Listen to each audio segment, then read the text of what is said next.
Hey everyone, welcome to the stream. This is, this is a thing. So, for anybody who is new to this, which I wouldn't be surprised, there's a whole lot of you because I haven't done this in a while, but I used to do a 1 hour stream back when I worked from home, in the 1 hour before a new video came out. And so, because of some, agreements and stuff made it work, I no longer have to come in on Mondays, and so I can do my stream in the hour before I release Quickstep, which is going to be on Mondays from now on. So hello! I can finally do a stream at, like, European-friendly hours, so this is nice. So who do we got in the chat here? So, I do want to give a shout-out to Freethinker94, who, for the super chat of $19.36 as a reference to Hearts of Iron 4. Thank you very much, sir. You are very kind person who is contributing to me being able to do things like this all the time. Who else we got in here? Michael Kirshner's here. How you doing? Joe Louie, Christos Nicolau, 255, John Sims, Gia, pronounced as Za, Waldo Janse van Rensen. Oh, that's the South African guy. I haven't seen you in a while. And Shachar, the Israeli child. And yeah, oh boy, oh boy, oh boy, oh boy. All sorts of people come out. So, as I said, I hang out with you guys for an hour. So it's a quick power hour before the new Quickstep video comes out. So right at the end, I'll put in the chat the new Quickstep video as it comes out, because I also do streams on Tuesday nights, but those are Tuesday nights for me, so that means that if you want to watch in Europe, you usually have to either wait until the next day, which means you can't see it live, or, it's in the middle of the night. So, anyways, how's everyone doing? Weekend, last day of the weekend for me. Things are going well. I'm actually going to go and see Thought Slime shortly after this stream and video comes out, because I'm going to, just so you guys, I don't know, I think now it's, I'm allowed to tell you publicly, but Thought Slime was is part of my weekly D&D group, and he's been gone because of the programming, the coding class, and now that he's done, we sort of made his character have like a side thing happen, where he went to like ninja school, and so we're gonna do we're gonna play through what happened to him, to his character, while we were, while everybody was doing the other adventures. So that's my thing. Okay. Do a Kaiserreich as either the unfortunately named Combined Syndicates of America or Cindy France or Unionist Britain. Wait, what? Wait, what? This is early. No, Gad Yariv. We in Canada practice something really dumb called daylight savings time, which means that as of 2 weeks ago, this is the time. Spring forward, fall back, that kind of thing. And we will keep doing it until the Americans stop doing it. And the Americans will stop doing it as soon as their politics stops being silly. So don't hold your breath. This D&D scenario sounds like the 38th season of an Argentinian soap opera. No, Christos. The situation is more like... So Thoughtslime's character is like a rogue that is sort of based on... That's sort of getting more and more like Batman. And so when he had to go to coding school, I made like a small side story that had basically a fantasy version of like Ra's al Ghul and like the... what's the hell's... the League of Assassins and stuff like that. And complete with a Talia al Ghul. And so... his character sort of joined them to have kind of a Christian Bale Batman story origin. So that's what he's up to. All right. So whoa. All right. Somebody very much wants to be in the shot. So say hello to Phoebe. She's being very cute. Did she rape him? No. All right. I read a history thing that said life in Rome was like life in developing countries today. Do you think that's problematic? Saying developing countries are like the West centuries in the past. Yeah, that's sort of that's got some problematic aspects. I imagine that, like, there's, I don't know, like, without the context of what they're talking about, like the comparison to developing countries, like if it was designed, if this is a book designed for like a younger audience, that is a easy way to describe why, like, you know, without like a lot of basic infrastructure projects like electricity and water and things like that, like there are some parts of developing countries that are like that. And yeah, so I do think that there's a whole thing. I think that there's like it depends upon audience, but like the idea of calling countries less developed, that's a complicated question, because in some ways, yeah, there are countries that are less developed than us in the developed world, because their countries have been ravaged by colonization or by war, and key infrastructure things are not available to them. And those are things that we should try to figure out how to help them with. But on the other hand, like, it does imply a sort of paternalistic mindset that I don't necessarily think is 100% applicable, or that we should be going with. And so it's kind of a little bit nuanced. I don't know how that kind of flows with comparing like those who lived in the Roman Empire, but you know,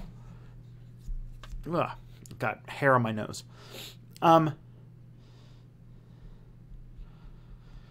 Speaking from South Africa with regularly powered blackouts, I agree some countries are playing catch up. Yeah, and South Africa is one of the more better off countries.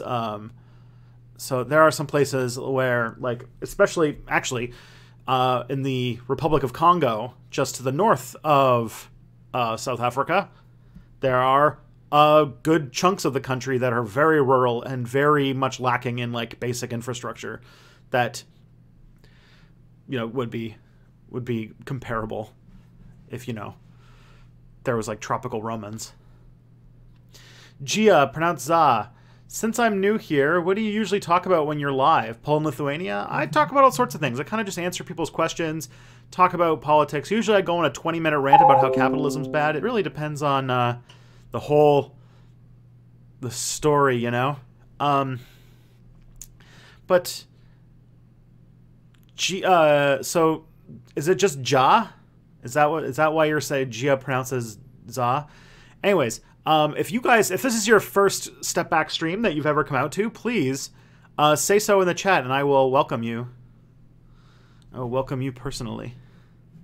Za. Cool. What's the origin of that name, if I might ask?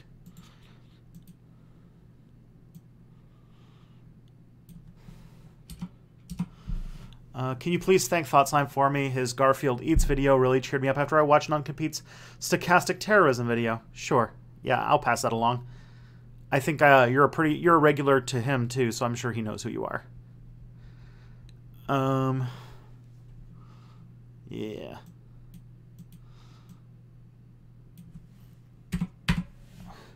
Canadian Führer Emperor Jackson. Did barbarian/Germanic people also have advanced infrastructure like the Romans? No. The people, like, what would be called, like, the Germanic peoples, they had some forms of infrastructure, but nothing like the Romans. Like, the thing that the Romans really, really excelled at, and the things that made them so successful, is because of the success of their infrastructure projects. Building roads and things like that made things pretty easy for them, and that sort of is what gave the Romans their edge in some ways.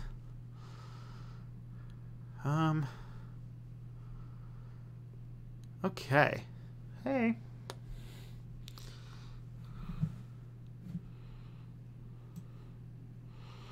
Okay, so we got a couple questions here. I want to make sure I get them all because I don't like missing out on good questions.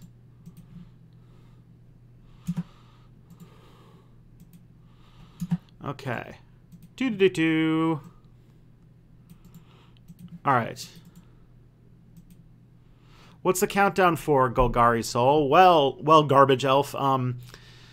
This is a thing that I'm going to start doing every Monday, which is that at the end of the hour, which means like at 2 o'clock in about 50 minutes, there's going to be a new quick step video where I talk about a political subject or a sort of current event subject, hopefully with historical context for a bit. And so like this is my sort of countdown to that to get you all hyped for it.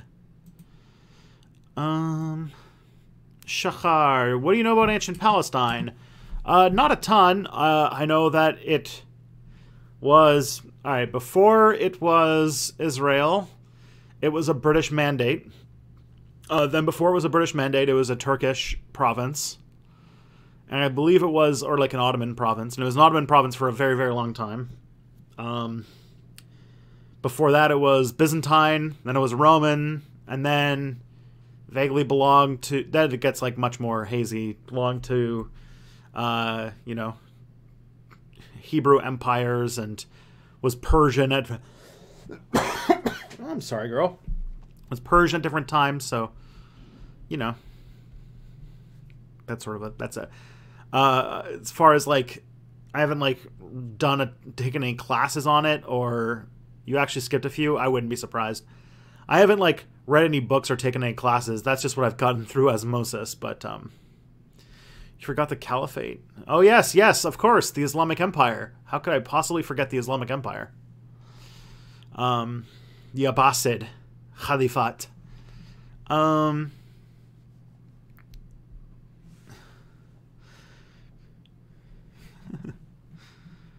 man. All right.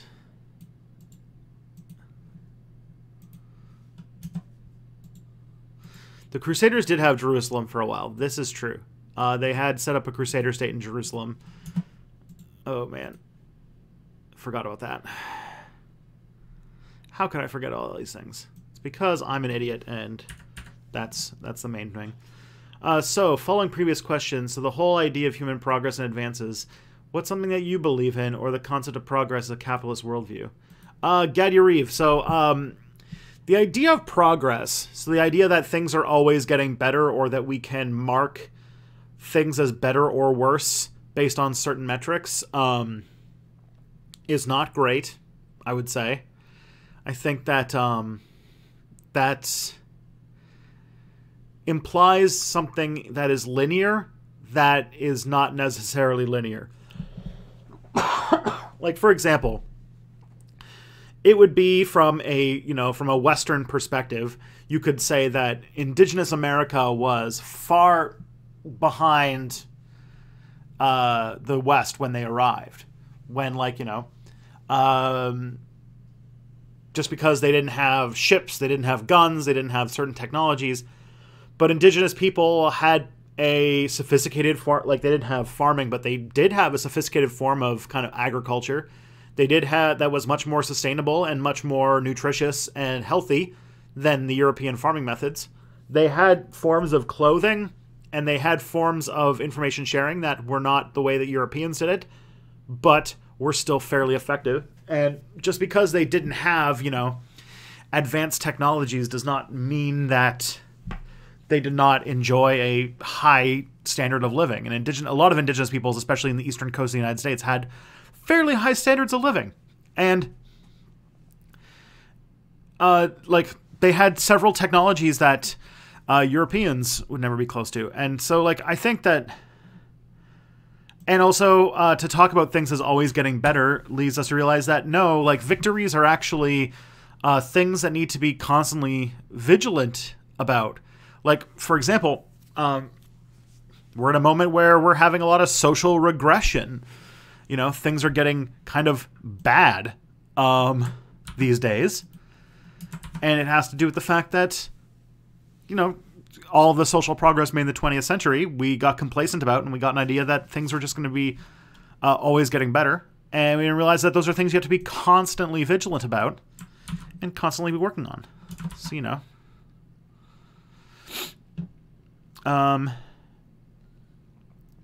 Tristan, do you watch the City Skylines Franklin series? No. Waldo Janse van... Oh, God. Okay. You know what? Dutch name, I'm going to screw it up. Or Afrikaner name, I should say. We have upcoming elections, and my wife asked me a good question. How do you decide who to vote for? That's a good question.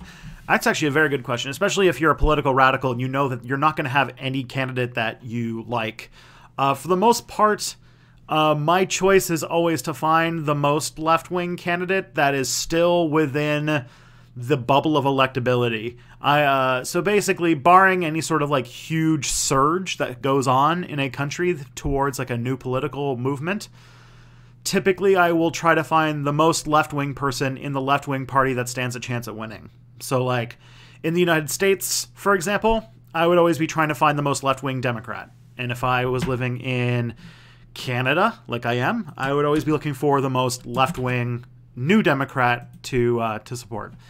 And realizing that barring major upheavals, you don't really get a whole lot of choice when it comes to elections. That they're sort of, you're never really given a choice that you enjoy. That my goal is always just to find the most left-wing person that stands a possible chance of winning, because then you can at least make things better, or in really nasty conditions, less bad, which, you know, that's depressing.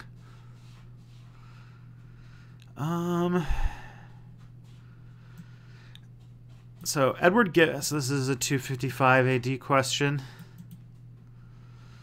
Edward Gibbon. Well, the thing about elections though is that you shouldn't think of them as the end of your political duty, and that when you vote, it is one small part of a larger activism that should be fought on all fronts at all times. But it is sort of a small thing you can do to try and make things a little bit better.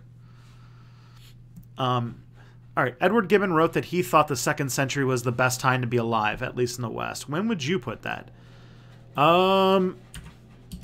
That's, I mean, I would still say now, because we have medicine and electricity and antibiotics and things like, and internet and stuff like that. Like, I think that we are very, very spoiled in the time that we live in.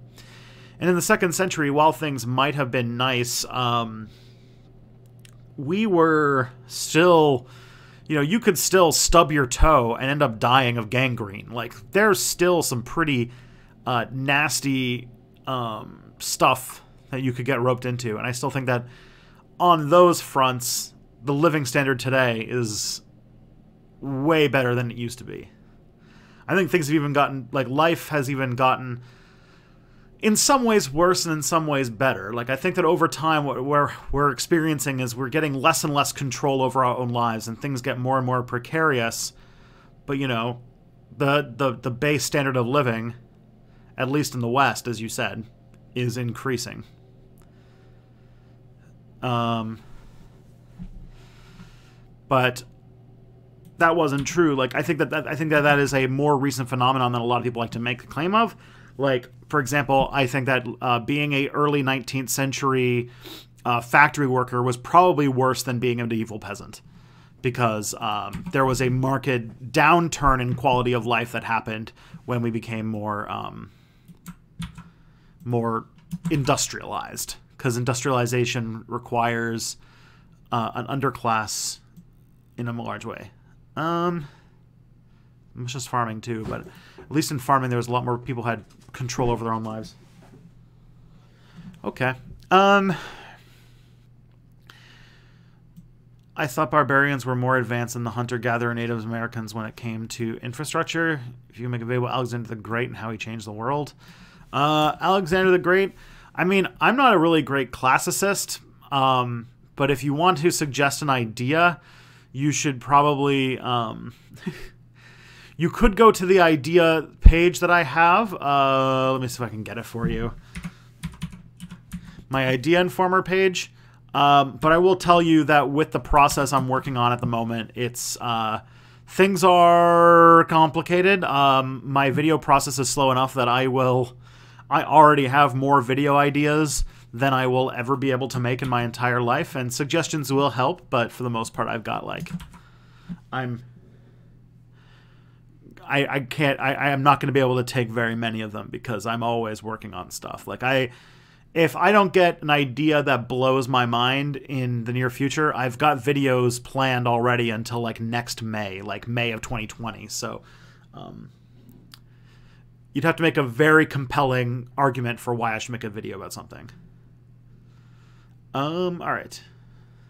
Oh my goodness. Yes? Okay, you're back. Oh my. You never meow. I thought the Crusaders had Jerusalem for a while. Yep. You okay, girl? Usually this is like the quietest cat ever. I've never heard her make a noise like that before.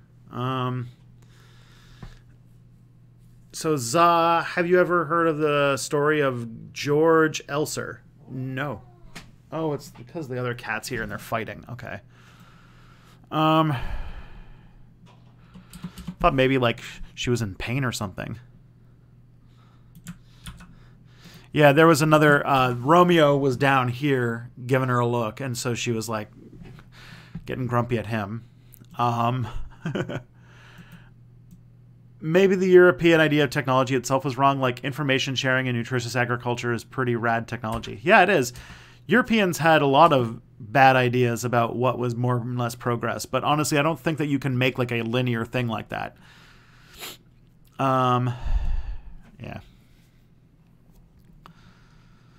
Okay.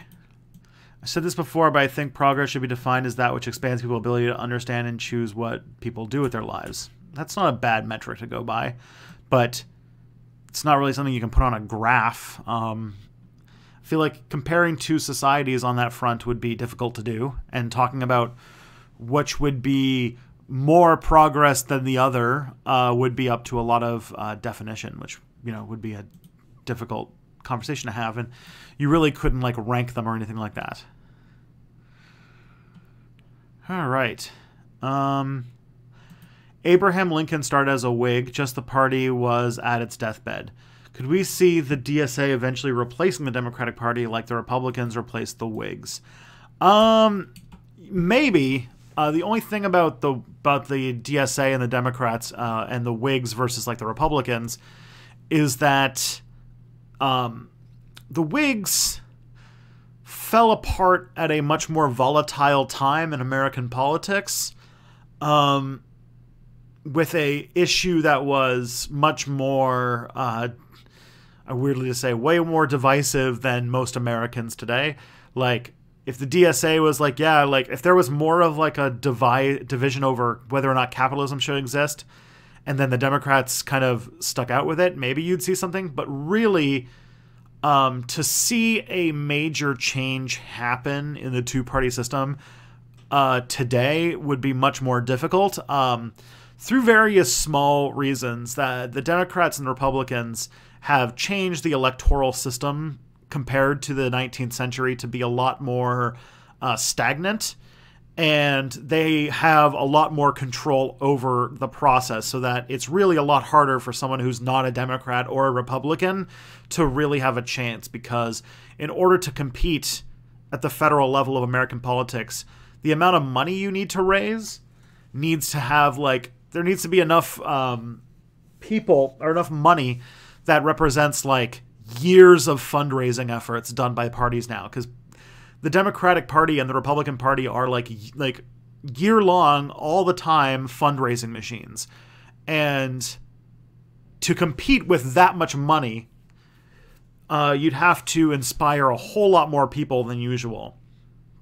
And on top of that, you'd have a difficult time winning over a whole lot of support because there's a lot of controls about the Republican Party, the Democratic Party, about who can get into debates and who can get on the ballot, and all those things are goalposts that get moved to make it harder and harder for anyone that's not a Democrat or a Republican to be on the ticket. So third-party runs in America today are much less likely to be successful. In the past, this was less the case, so the parties were a little bit more fluid. But not only that, you had a country that was tearing itself apart over the issue of slavery, and a country that was much less united.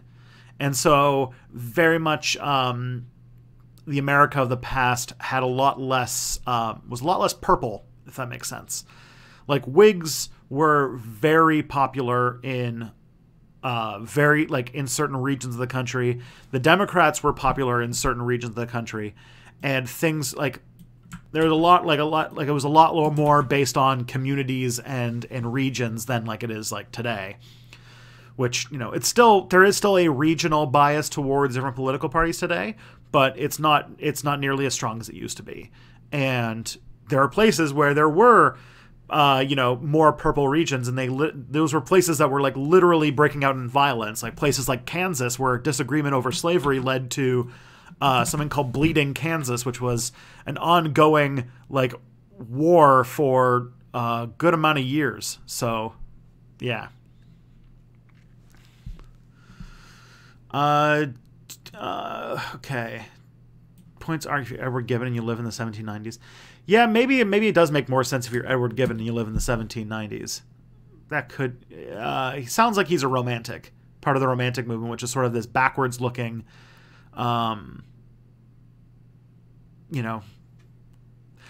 this backwards-looking idea that literally romanticized, that's where the term comes from, like a past, and that was the Romantics, which were popular just around that time, too, so it makes sense. All right. The, what's it called? Mary Shelley's Frankenstein is considered part of the Romantic movement as well. Sort of this idea that the modern world is bad and that we need to think more and be more into a past. Is it accelerationist for far leftists to be against UBI? I know there are some issues with UBI that's always my thought when people like badmouth or non-compete are critical of the idea. I'm in a mixed bag when it comes to UBI. I do think that there is stuff that UBI could do that would help. And like, I've listened to people who are critical of UBI. For example, if you listen to the Vegan Vanguard, they did an entire episode on UBI. And one of the things that was pointed out was like, well, you know, we'd prefer UBI to non-UBI, but still, UBI does have issues that we need to discuss. And if we are going to have a leftist movement moving forward, one of the few things that the working class has in its arsenal to make positive political change is withholding labor. And if with UBI, things like going on strike, and with mass automation, things like going on strike can be made less effective. I feel like I'm coming down with a cold or something. And that's a problem. That is something that we have to acknowledge as an issue going forward about how do we keep the progress going, and how would we advocate for UBI? Because UBI is not just like a thing that we'll put in place and it'll solve all of our problems. Living standards are different in different locations within the same country. $1,000 a month in rural Saskatchewan, for example, is going to go a lot further than $1,000 living in downtown Toronto. Does that mean that like people on UBI are going to be expected to move to the country? Because if you move to the country, you have a lot lower chance of getting work. And if you have lower chance of getting work, then getting off UBI or getting anything to supplement just the bare minimum income can be difficult. Can screw you over. And do you not think that a big, expensive social program like UBI is not going to be subject to cuts by conservative governments? That it's not going to be that it's going to cover all of the expenses? Like, it is a thing that it's a new social program that we are going to then rely more of depending more of our lives in a liberal capitalist government, which will be incentivized to give us just enough money to get us to live, but not enough to make us happy, and will always be under threat, just like the welfare system was. So yeah. There are problems with UBI. And if we got UBI, it wouldn't solve all of the issues of late capitalism. It would certainly mitigate their effect somewhat for a while, but it wouldn't solve it. And I think that we would need to think about how do we work to make the world a better place when, for example, we don't have the strike anymore. Because UBI will definitely be used to hack away at things like minimum wage laws, workers' rights, protections on job guarantees, and things like, protections from just getting arbitrarily fired. Like, if all of these things, or precarious work, like all these things are going to get worse, not better, under a UBI system, because now they won't see them as problems anymore. And that could be very worrisome. I think that things like, there's been ideas like job guarantees, where the government starts like big public works programs that will hire anybody, so that if you cannot find a job anywhere, you'll at least be able to find some job with the government, or the government will be able to hook you up with a job, so that everybody is employed. That would be better. That would mean that would take people out of the labor pool, which would make capital need to work harder to provide for their employees if they had an alternative. Things like that, I think, might be a more enjoyable option for us. But that's neither here nor there. Given how easy it is to just run them parties, would the DSA just hijack the Democrats, or is this too optimistic? I think they already are, with AOC making waves, with Rashida Tlaib, with Ilhan Omar, with the DSA having a huge impact on the Democratic Party race already. And trust me, in 2020, that's just going to get even larger. That I think the Democratic Socialists of America are already on the path to sort of taking over the Democrats. I think it's been like one election cycle since 2016, and the DSA is already has already created a major faction of the Democratic Party that now people have to start taking seriously, to the point where now every single Democratic candidate for president, except for like Beto O'Rourke or whatever, says that they have to has to say Medicare for all now, because being against public health care is now anathema in the Democratic Party, which if you're not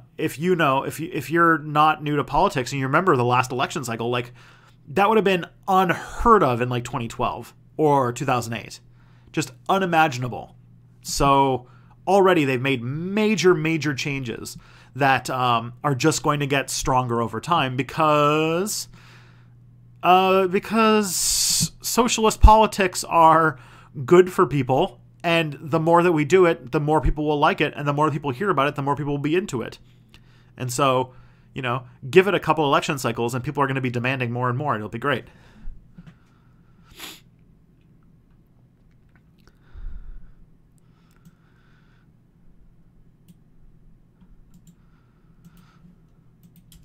All right.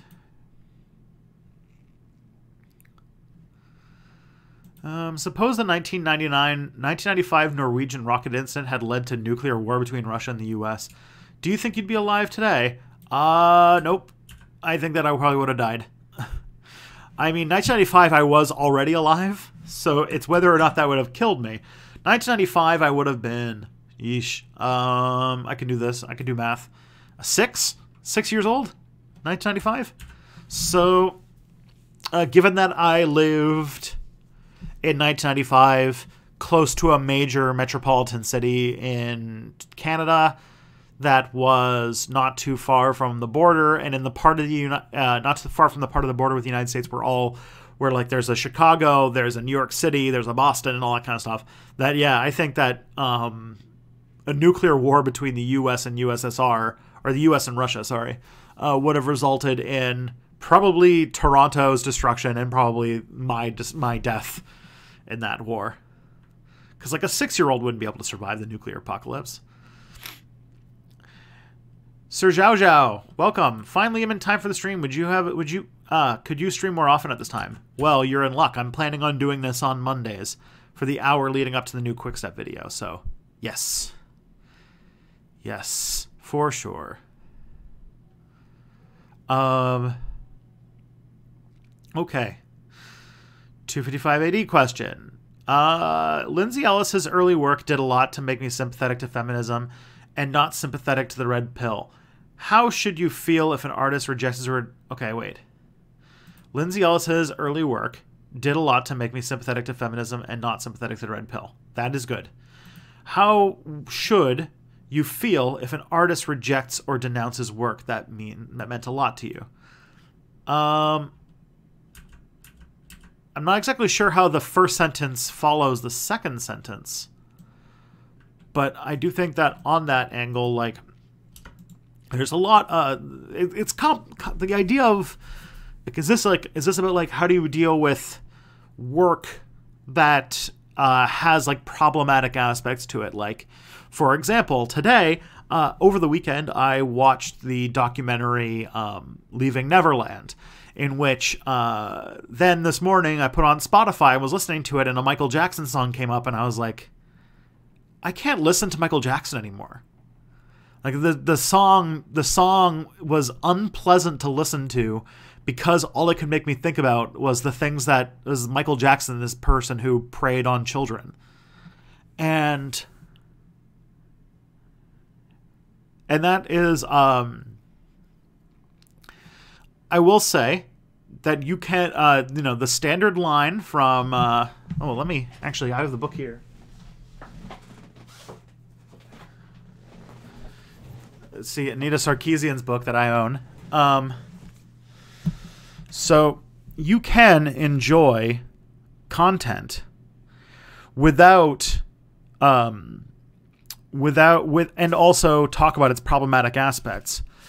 Lindsay Ellis says she hates her work on Channel Awesome, but like I said, you can enjoy Lindsay Ellis's work as, you're talking about her, like, work as Nostalgia Chick. You can enjoy her Nostalgia Chick videos and still acknowledge that it was made under super problematic conditions. And so I don't see the problem with that. You just have to be aware. Sometimes when it's egregious enough, or if by doing so gives financial benefit to terrible people, then maybe that's a problem. But, like, that's a different type of thing. Like, if I remember, like, all of the Nostalgia Chick stuff is now on Lindsay Ellis's own channel that she makes money off herself. Like, she doesn't have to, like, you don't have to worry that, like, you're accidentally giving horrible people money. Like, say, listening to Michael Jackson on Spotify, even though Michael Jackson's dead, I guess. But let's do another example, like listening to an R. Kelly song on Spotify, as an example. Because you are by doing so giving money to R. Kelly. But if I remember correctly, all the Nostalgia Chick videos are on Lindsay Ellis's own channel now. So you're helping her. And on top of that, even if she has a troubled relationship with her own work, it's probably because she has complicated feelings about the conditions in which those videos were made. But, like, I don't think, like, if you talk to her, I don't imagine that she would say that she denounces and rejects the opinions that she had in those videos. I imagine that that's a thing that, like, if you also think about it, it's not like she owns the copyright to those videos, but she doesn't own your experience of those videos. If those videos meant something to you, that's perfectly fine. Like, I have videos that I've made that I'm not proud of. Maybe not to the extent because of the whole conditions of Channel Awesome stuff, but if they meant something to somebody, that's great. I have videos that I've made deeper in the past before I started Step Back that where I expressed opinions that I no longer agree with and that I would really not like to have a public audience, and so those videos don't exist anymore. But that's a different thing. I don't think that you should beat yourself up about those kinds of things. Unless, like, you know, unless by doing so you are imbibing a sort of problematic message, or if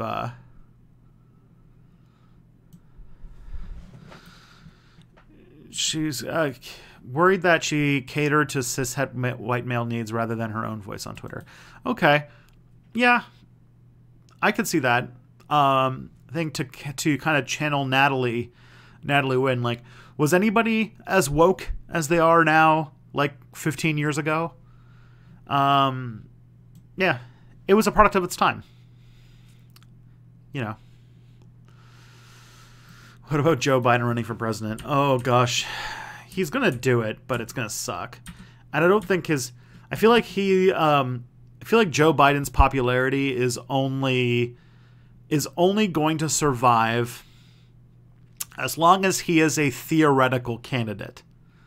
As long as he's a hypothetical candidate for president. I feel like the second he actually starts campaigning, we'll remember why Joe Biden has run for president many times and lost.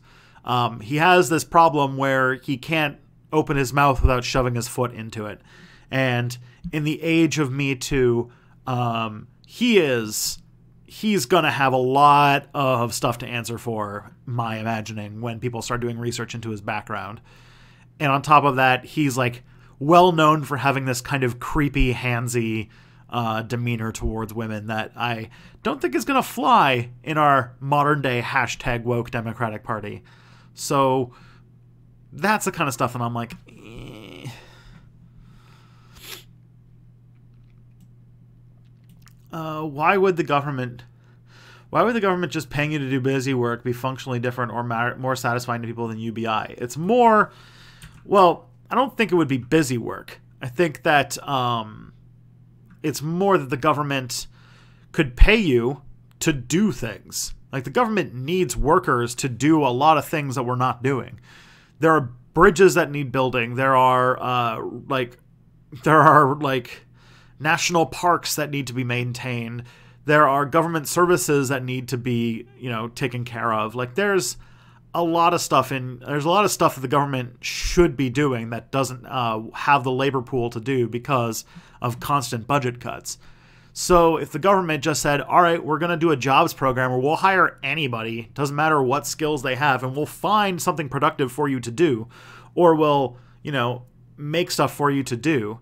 Like, I feel like it's not going to be busy work as much as it's going to be just, the government showing up to be like, all right, if there's absolutely no place that will hire you, we will hire you, and you'll do something useful.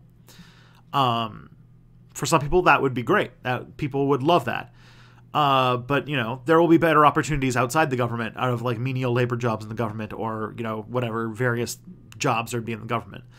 It would just mean that there's like a base standard that people could go to if, say, they lost their job at the tech firm. So instead of like raising the minimum wage and creating more unemployment, you just have government jobs that pay $15 an hour. And so if you want to keep your employees, you better pay more than $15 an hour, or else they'll just go and do the government job. Like, it's like that kind of thing. Why wouldn't the government automate those jobs like private corporations will? Just why? Who cares? Like, the thing about governments is that they're not competing in the profits sector. They're just an organization that exists of its own for the volition of serving people. And if people need to do an honest day's work to get an honest day's labor, then the profit motive doesn't incentivize them to push towards more and more automation and more and more cruel efficiencies. I don't know. It's sort of like the public option version, but instead of for healthcare, be about that. Gad Yariv. Israel tried to ban an Arab party. The Supreme Court overturned it. Given that the U.S. Supreme Court is controlled by conservatives, can Democrats achieve any mindful legislation? I think you meant meaningful legislation. Yes, I think so. I feel like I'm not sure that, like, if it got to the Supreme Court, things might be problematic, but I do think that the Democrats could very easily pack the Supreme Court of the United States. There's nothing in the Constitution that says that the Supreme Court has to be 9 people. so they could just add more justices until it's more, till it's balanced. Which I think is going to be a thing the Democrats will have to do, because the fact that Trump got 2 Supreme Court justices in his first term, and if a hard wind blows and takes out Ginsburg, it could be 3. In which case, there's no saving the Supreme Court, and you would need to add another one. All right. Why would the government just paying him to do? Oh, we already talked about that. Okay. Who is the closest candidate for president in American history that closely resembles being communist? Is there anyone in American history who ran for president that is more left-wing than Bernie? Yeah, I would probably argue that Franklin Delano Roosevelt was probably more left-wing than Bernie. I would probably argue that closest candidate for American president, like there's been some like socialist candidates, like what's his name? There's a Democrat. Yeah, Eugene Debs would be a pretty good one. God. There's a guy who did the Cross of Gold speech, too.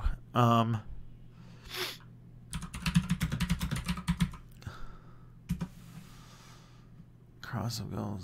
Oh, yeah, William Jennings Bryan is a candidate who ran for president, who probably was more left-wing than Bernie. Henry Wallace ran for president. Well, wasn't Henry Wallace FDR's vice president for his 3rd term? And then he got shuffled out for Harry Truman in his 4th term, because there's if Wallace had been kept as vice president for the 5th term, he would have been president at the end of World War II, and people are like, oh, things would have been a lot different. Yeah, when you get to American history, that's the thing I actually know about. American history is the thing I can actually call myself an expert on. I'm not much of an expert on like most of world history. I just play one on TV. I do a lot of research, but the thing that I've like gone to school for and taken classes on like is U.S. history.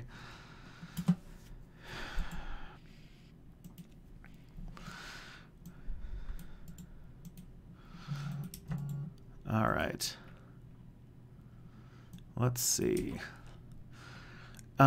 Israel tried to ban Arab Party. Oh, we already talked about that. The radicalization funnel applied to radical Islam as well as the far right. Yes.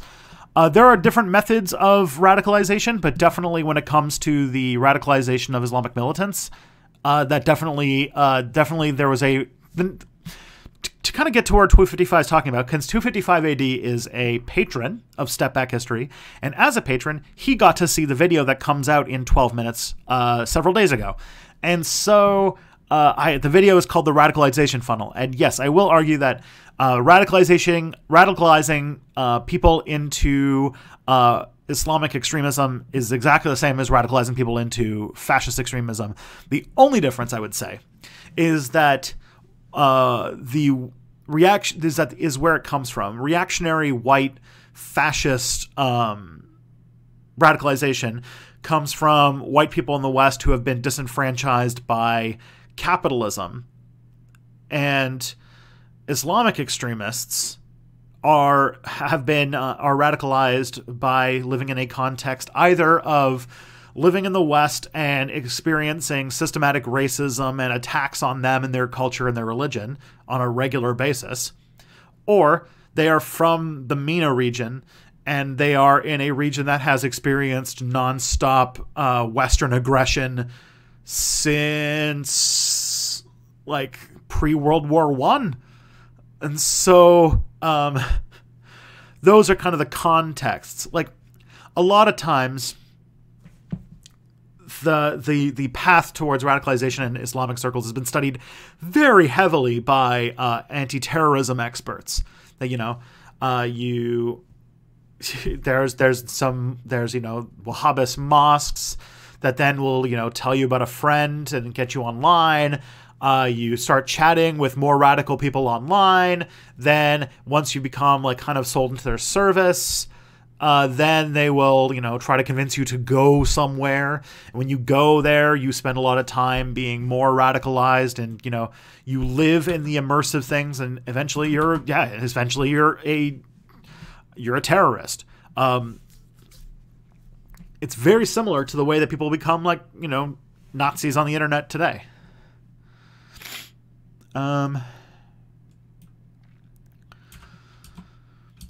All right. Michael Kirshner. How should the court be packed, and what is to stop out-of-control inflation of the court every time the party in power shifts? That's a good question. You could be really nasty, and you could just pack the court and then pass a thing limiting its size. Or you could just try to massage the Supreme Court to not, like, just kind of like get over this idea that it's going to be a nonpartisan body, and then say, all right, then the Supreme Court has to have this many Democrats and this many Republicans or something like that. Like, that's not like the ideal option, but like, honestly, it's what the Supreme Court is. So you can either codify it so that it's fair, or you can go to measures to try and counter it. And that's sort of the thing that you'd have to think is like the position now is to sort of not address the issue. But the Supreme Court has become a political arena. It is an arena where left-wing versus right-wing politics happens.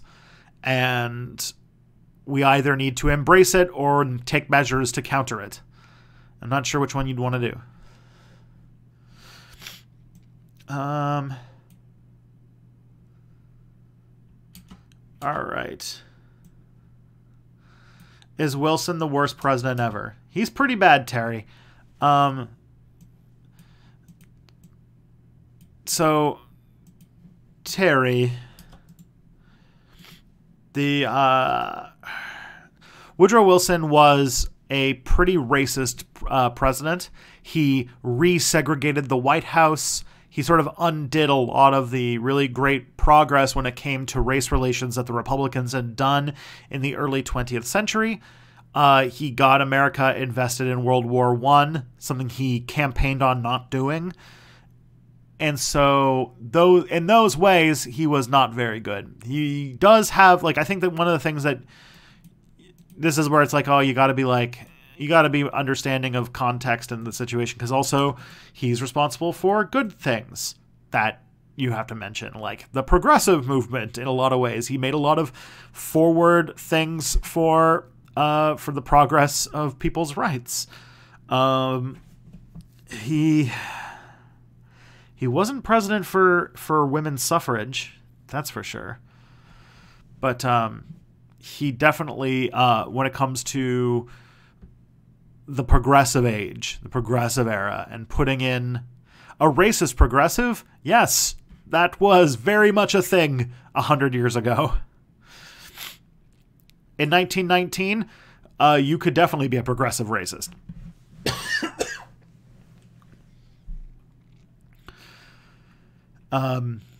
Because progressive meant a different thing 100 years ago.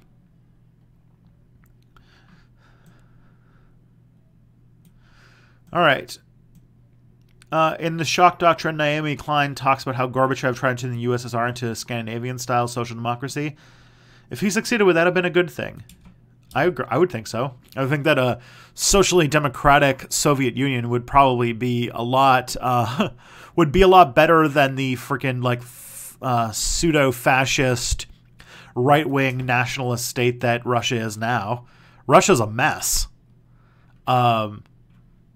Whether or not, like, you know, the countries that were kind of just being kept in the Soviet Union by force, like Estonia and Latvia and such, or like the countries that were basically Soviet satellites, like Czechoslovakia and Poland, whether or not they would have liked to have been part of that, that's a different question. But you know, I think a Soviet Union that was kind of on the Nordic model today would definitely be a better world than broken up Russia like now.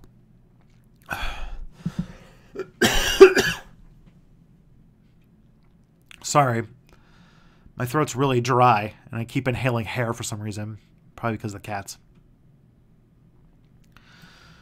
Don't you need an odd number of judges? Yes, you do, Terry. That's why, like, you probably have to add them 2 at a time. I'm not exactly sure how you'd balance out with a Supreme Court that needs to be uneven or needs to be odd-numbered, but I mean, you don't have to have an odd number. It just makes sense because you can have an even number. And then if you have like a 4-4 split, which happened during a lot of the times when Antonin Scalia, his seat was open, that the Supreme Court would just bump the law down, and the original decision that was appealed to go to the Supreme Court would just be the thing that would just be the law of the land. That's sort of how things worked in when there was a 4-4 split in the past. So there is a way. The question is, how is it even possible with hardline Stalinists inside the state and Western pressure? That's a good question. I think that, well, also late in the Soviet Union's life, like if you're thinking like the Soviet Union of 1990 and 1991, it wasn't Stalinists that were the problem. It was like Boris Yeltsin nationalist types. Keeping those people under control would have been the harder and more like, that was like the more common thing in the in late Soviet Union. And that would have been more difficult to maintain.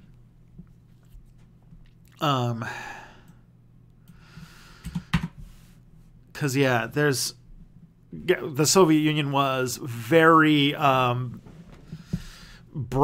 very disunited by its end. And so I'm not sure even if a social democratic Soviet Union would have held together. I think that the writing was on the wall ever since the Stalin era, but that's... I can't, of course, there's no time machine, so I can't really say what would happen. Correct me if I'm wrong, but weren't California progressives the original eugenics movement in the early 1900s? Yes. Many of the progressives of the progressive movement were also into eugenics. They saw those two ideas as intertwined. They thought that eugenics was a way to improve the country. Because progressives, the idea behind progressives is that social science was new and it was sexy and it was popular. And so a lot of progressives had the idea, all right, if we just found a way that we could, through scientific research and understand how the problems of the world work, then we can make programs that will solve some of the big issues that are with the world. Like they saw inequality, racism, overpopulation, which, that was not an issue, but it was an issue they thought was happening. And all these things, they thought like, all right, social science has a solution to this. Let's go through with it. And one of them was eugenics, which was disturbing and disgusting and racist. But they did not understand that. How to keep Yeltsin under control. Bottle of vodka hanging from the end of a stick. Oh, boy.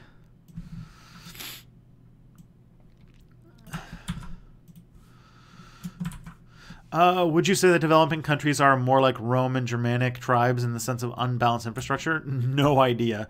I feel like that's just not like a useful comparison to make. All right. What are your thoughts on the Young Turks? Are you referring to the YouTube channel run by Cenk Uygur, or are you referring to the, like, what's it called? The people who made sweeping secularization movements and kind of orchestrated the Armenian genocide in the Ottoman Empire? Whichever one you're referring to. Cenk Uygur, I met him once, very briefly. I met him at VidCon one year. He seemed like a nice guy. I like what the Young Turks does in its position in the political discourse, because it's a much more friendly, like it feels like Democracy Now! With beveled edges, where it's a lot more palatable to the average Joe. I think that Anna Kasparian is a way better spoken and smarter person than Cenk Uygur is. I wish that she had more creative power over how the Young Turks works than Cenk Uygur does. And I also know that Cenk Uygur's got some super problematic opinions when it comes to the Armenian genocide. But like, as far as like today, as far as like having a highly polished progressive voice that has a large audience, like I won't say no to that.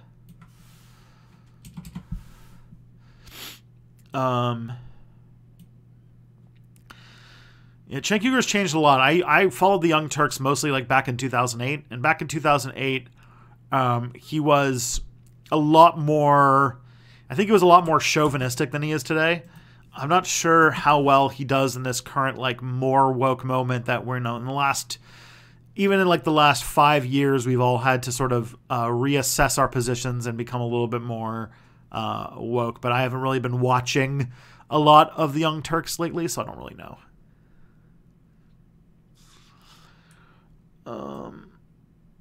He's a supporter of Bernie Sanders. Well, I know that, and I definitely for him for that, because definitely having a large media audience channel that supports Sanders and isn't just like being paid by Jeff Bezos to do character assassination on him constantly is very nice, because you need something to counter the Washington Post. If Yeltsin is the Russian Trump, who will be the American Putin? Jeez, that's terrifying.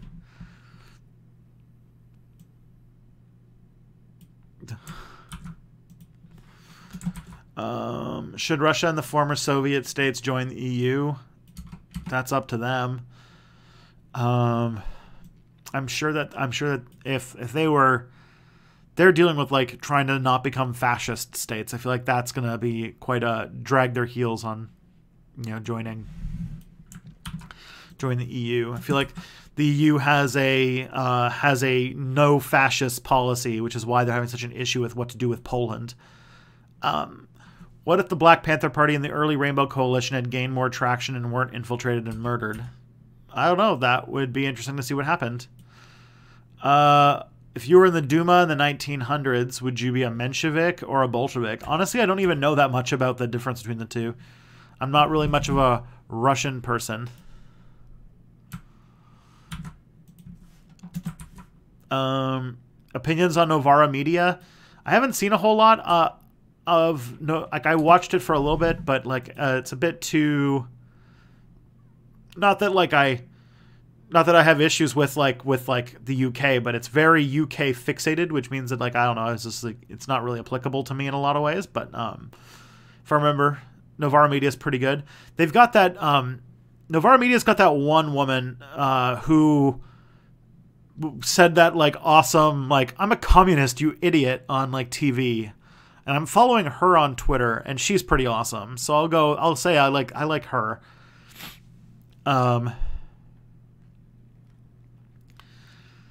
Thoughts on NATO? Cold War institution that shouldn't exist anymore. Ash Sarkar, a legend. Yes, she is pretty awesome. I think she's one of my favorites. She's one of my favorite follows on Twitter. Ryan Rule, sup, bro? Ryan Rule. Is that the Ryan Rule I went to high school with? Is it? Holy shit. Oh man. I haven't seen you literally in decades. How you doing, buddy? Been sub for a while. That's awesome. I'm glad you're around. I did not know. I had gosh, this is this is not the best place to do it. We should catch up sometime though, because I think I literally haven't seen you since 2008 or something. If even that, I think we haven't seen much of each other since we graduated high school in 2006, and we didn't really see much of each other ever since. Yeah. Damn. It's a name I haven't seen in a long time. Oh, that takes me back. That's awesome. For sure, you're working. Was just saying hi. Well, hello, Ryan. I live in Toronto now. I don't live in Quebec or London anymore, so it'll be much easier for us to hang out sometime. Tristan, Ryan Rule or Kropotkin? Ah, shit. Oh man, the audience has latched on. Okay. Well, Peter Kropotkin is fun, but Ryan Rule was my friend for many, many years, so I think he wins. Plus, he what's it called? He was the cool. I think that now it's legal. We could say it. He had the cool house where you could smoke weed in the garage. That was, and also his mom is probably she still owns like a pet grooming business, and so anytime we went there, there was always like a surprise new dogs. There was always like there's always like new dogs and weirdly shaved cats in the house all the time. It was great. Yeah.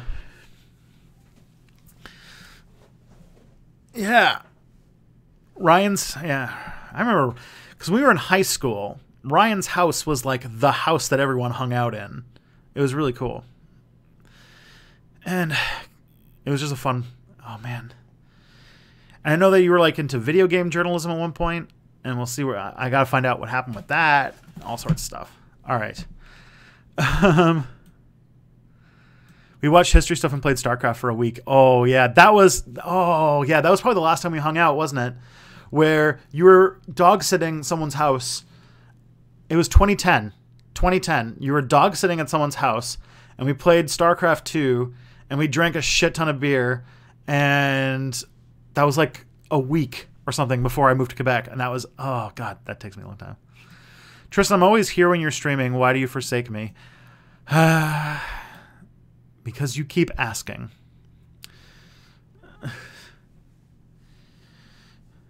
It's called pestering and harassment. Oh man. All right, literally this I'm like having like a two-person conversation here. And also it's already 7 after 2. This stream should already be over. So anyways, new video, it's out. It's been out for 7 minutes. You guys have an amazing week. I'll see y'all tomorrow night for Step Back Tonight. Have a good one. Sorry it got weird at the end there, but yeah. Cheers out, guys.